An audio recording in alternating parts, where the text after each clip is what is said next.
বিষ্ণু বলে একটা দোয়া যদি কেউ অন্যের কোনো বিপদ দেখে পড়ে, ওই বিপদ তার জীবনে কখনো আসবে না।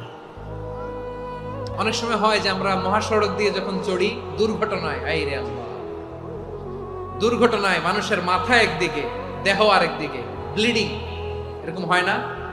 আল্লাহ তুমি হেফাজত করো। বিশ্বনবী বলেন এই দুর্ঘটনা দেখে কেউ যদি এই দোয়াটা পড়ে, তার জীবনে সে কোনোদিন এরকম অ্যাক্সিডেন্টের সম্মুখীন হবে না। শুনবেন, বিশ্বনবী বলেন অন্যের বিপদ দেখে কেউ যদি পড়ে, আলহামদুলিল্লাহিল্লাযী আফানি মিম্মা বতালাকা বিহি ওয়া ফাদ্দালানি আলা কাসীরিন মিম্মান খালাকা তাফদীলা, মানে প্রশংসা সে আল্লাহর, যে আল্লাহ তাআলা তোমাকে যেই জিনিস দিয়ে পরীক্ষা করেছে, আমাকে ওইটা থেকে বাঁচিয়ে দিয়েছে। তোমাকে আল্লাহ যেই বিপদে ফেলেছে, আমাকে ওই বিপদ থেকে তিনি মুক্ত রেখেছে, আর তার অনেক সৃষ্টির উপর আমাকে তিনি প্রাধান্য দিয়েছে। সুবহানাল্লাহ পড়েন।